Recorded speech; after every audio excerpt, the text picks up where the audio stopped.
Welcome back to the third part of this video series where I attempt to solve the problem determine all real numbers alpha such that the floor of alpha plus the floor of 2 alpha and so on to n alpha is a multiple of n for all n in integers, in positive integers. So far we've defined a set which is all the points satisfying that condition. We found that contains the even integers, doesn't contain odd integers, doesn't contain half. And then we've sort of tried to split up that set into simpler sets as defined by this Sn defines the set of all real numbers alpha such that that sum is a multiple of n for a particular n. So S1 we understand, S2 we now understand. Now the first thing I sort of thought from doing the last one is I had the idea of using one value of alpha to produce other values of alpha, and I tried to do that by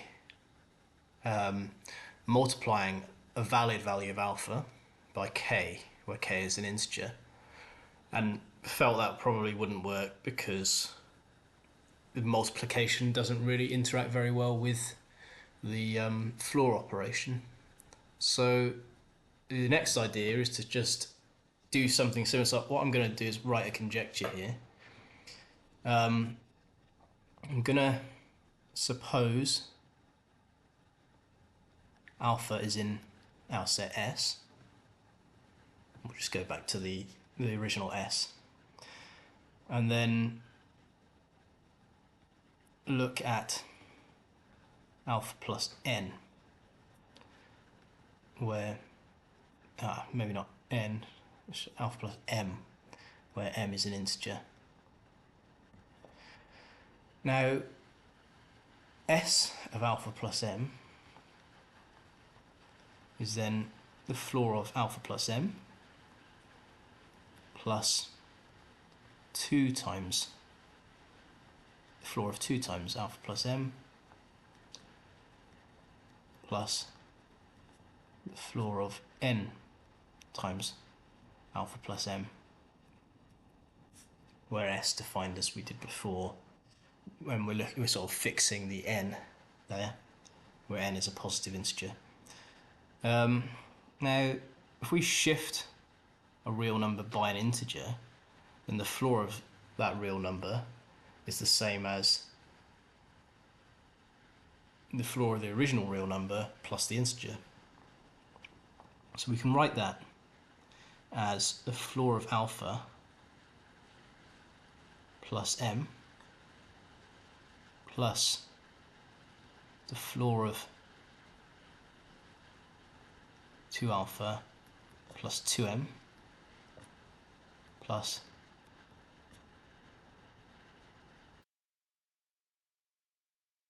sort of take out any integers added to anything inside the floor function, plus the floor of n alpha plus nm, and that we then have S of alpha plus m times n plus 1 over 2.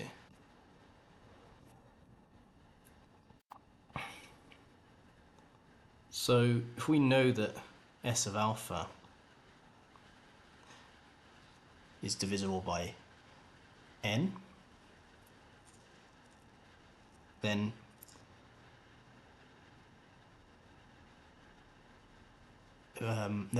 we know that this bit is divisible by n so long as mn plus 1 over 2 is even. It is an integer, as in mn plus 1 is even. Now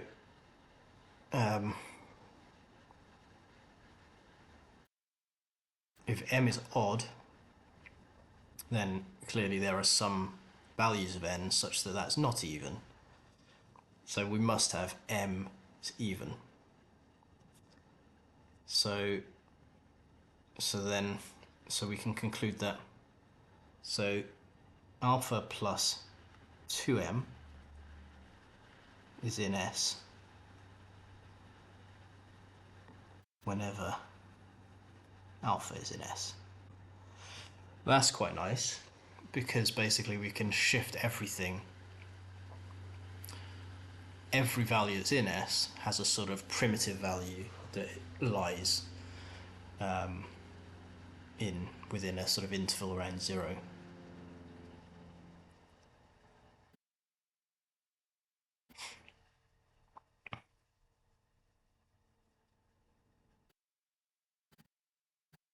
So I'm going to write this statement as that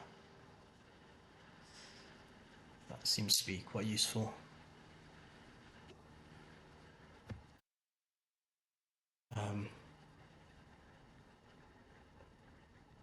Note that alpha in S, we might as well say if and only if alpha plus 2m is in S for all m in an integer. So yeah, so that because of that, in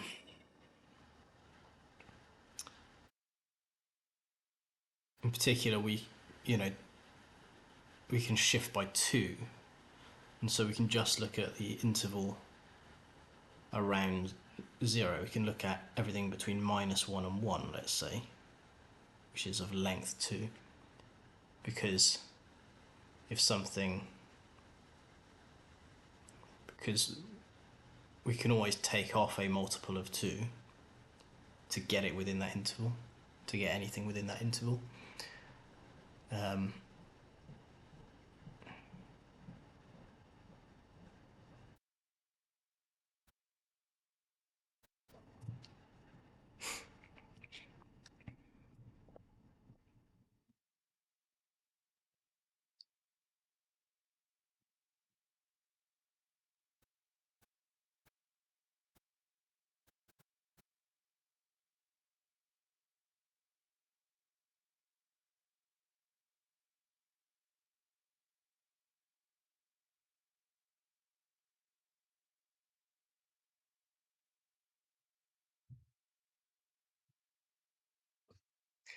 So now,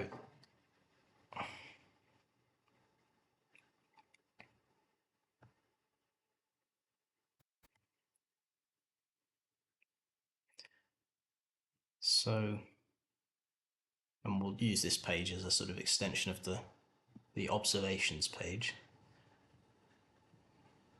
So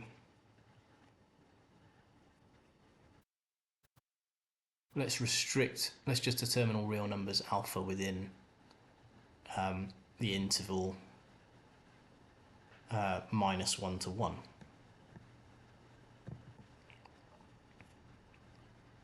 Assume alpha is in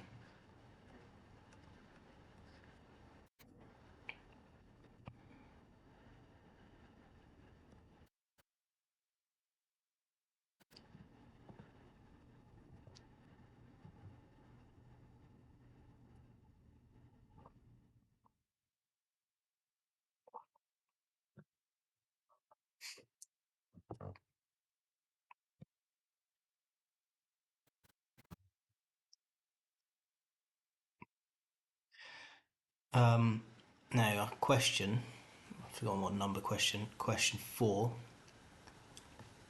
will be, what values are in S3?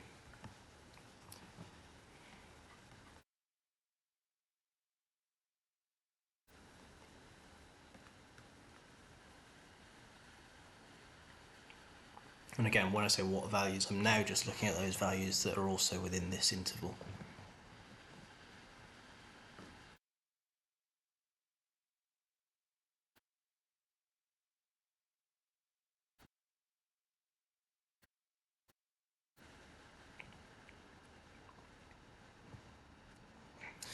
So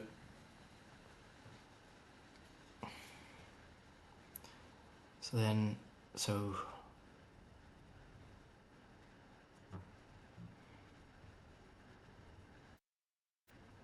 let's let alpha be within that interval.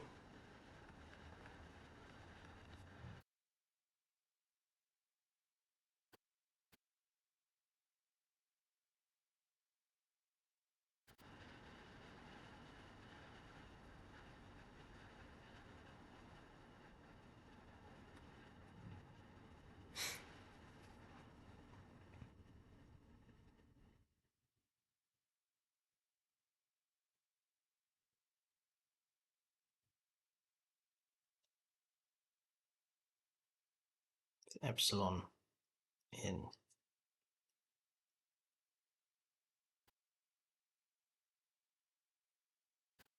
n is then either -1 or 0.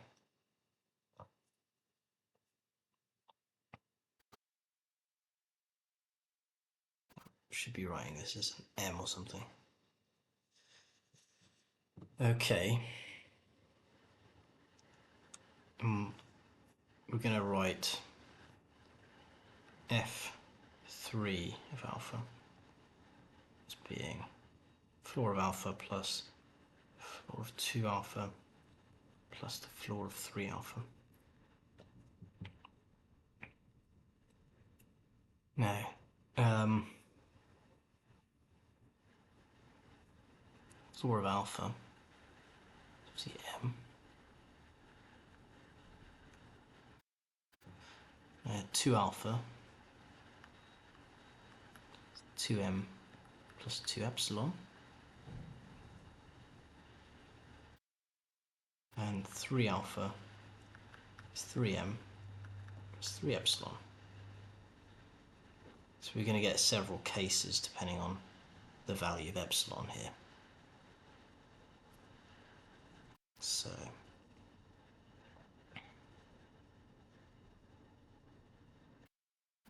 so let's just look at what epsilon could be between 0 and 1 and how that changes the result of this. Okay, so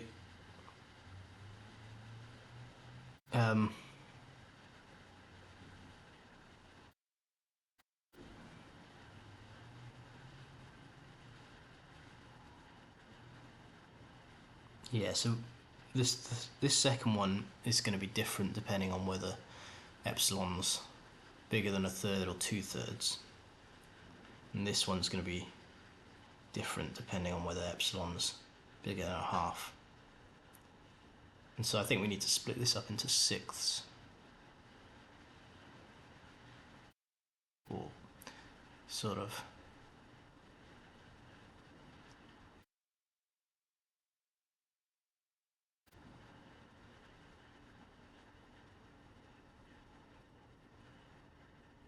that's 1/3, it's 1/2,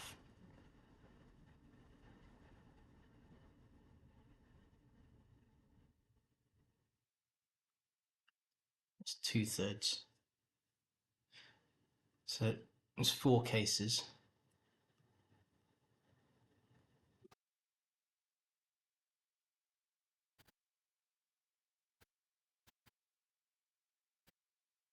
So let's have a look at, in case 1, epsilon's less than 1/3.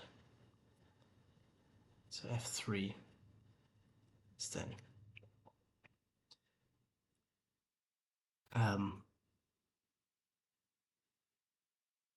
m, so what 2 epsilon then would be less than 1 still, and so this would then be 2m. 3 epsilon would still be less than 1, so this would be 3m. 6m. In case 2, we've got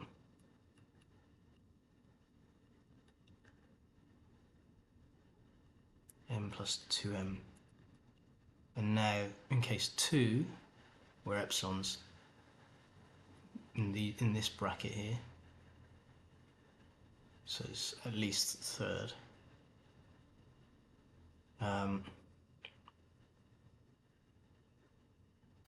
We have that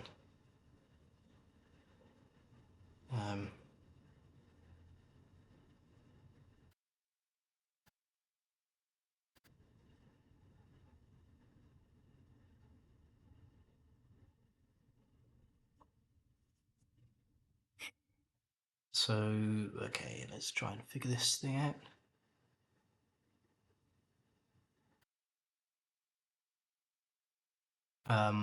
Sorry, lost that for a minute. So in case 2 is bigger than a third, so that means that this then, but it's smaller than 2/3. So this is 3 epsilon is therefore bigger than 1 but smaller than 2. So that it's 3m plus 1 is what we want at the end.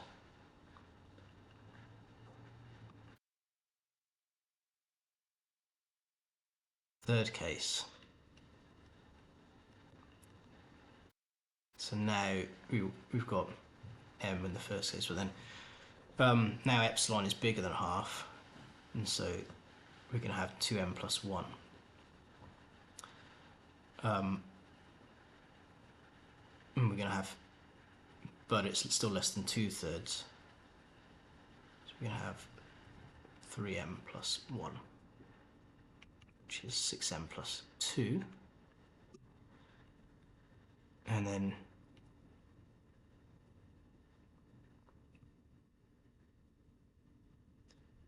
in the fourth case,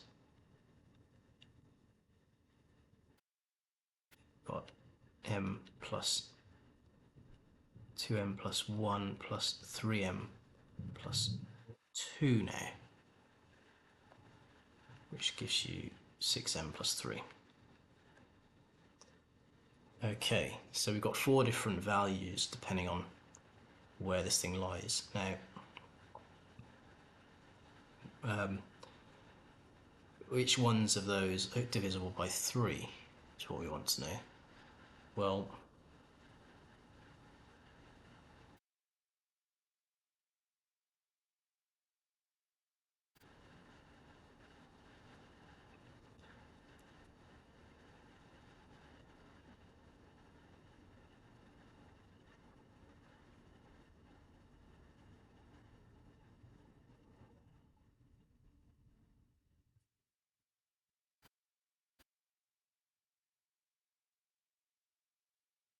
so case 1 is divisible by 3, and case 4 is divisible by 3. And these two definitely aren't. Because that's 2 mod 3 and that's 1 mod 3. Okay. And so let's just summarize up here what we've got.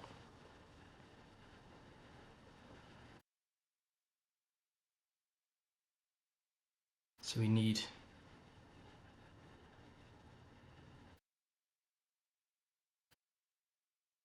so it sort of doesn't matter of the value of m.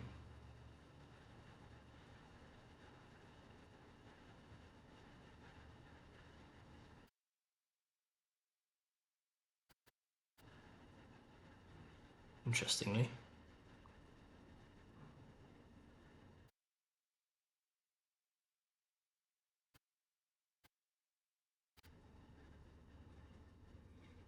Yeah, it doesn't matter the value of m, but we just need epsilon is in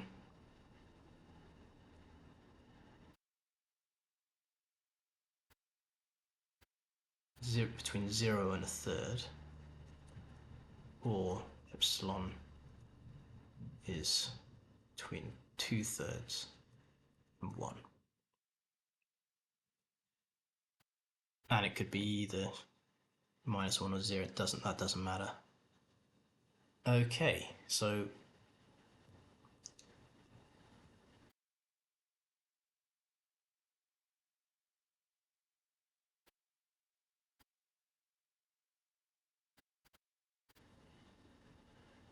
let's just check. So let's just say 1/6, let's say. So 1/6, f3 of 1/6 is 0 plus 0 plus 0. So that's 0. That works.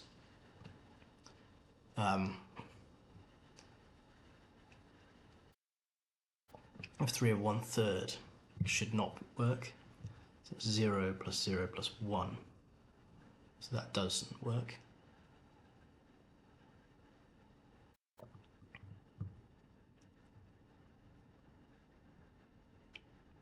This 1 is not divisible by 3. And then let's check 2/3. So 2/3 is 0. 2 times 2/3 is 4/3, 1. And then 3 times 2/3 is 2. So we've got 0 plus 1 plus 2 is 3. And so we're okay, because that's divisible by 3. Okay, so we've done a bit there. We've got some result. So let's go back here and just draw the number line again. This time, of course, we don't need to do anything more than, yep, forgot about that. So we're just going between 0, -1 and 1. And all it has to be is that the epsilon is between 0 and 1/3.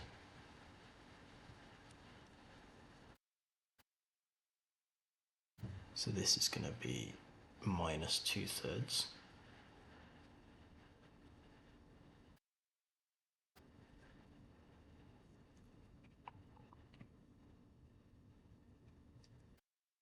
Or between 2/3 and 1.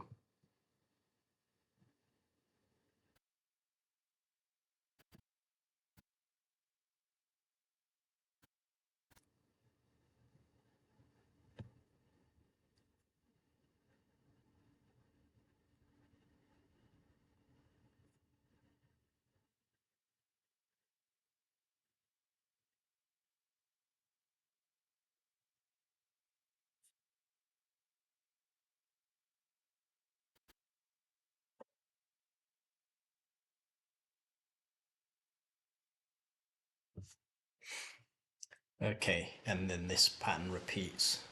Everything's shifted, so that will then repeat forever. Now, of course, part of that is not included in S2. The bits near -1.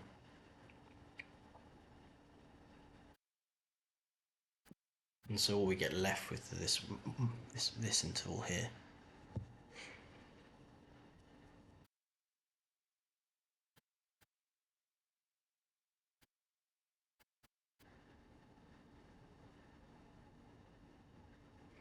So I think it's definitely looking much more now as though it's just going to be those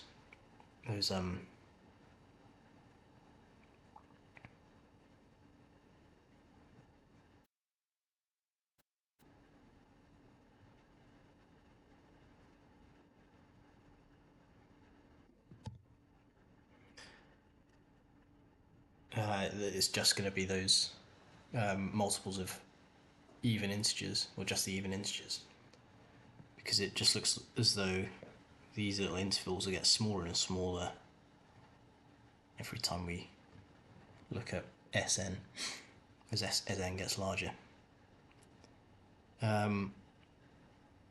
Now,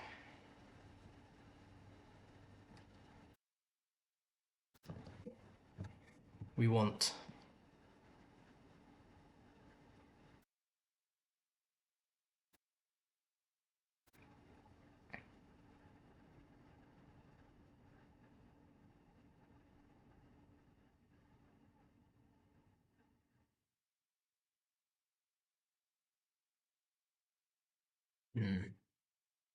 Yeah, just want to summarize like I've done with S2. So S3,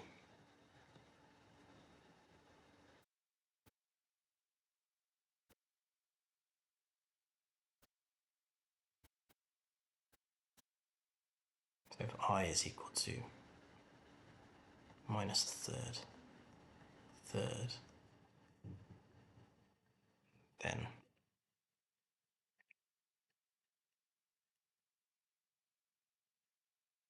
S3 is Z plus I. Okay.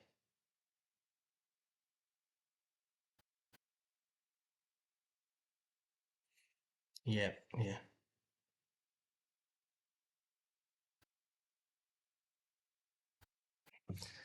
So I think a conjecture then, if we let I be equal to minus 1 over n, 1 over n, in is that, then Sn is equal to 2Z plus in, if n is even,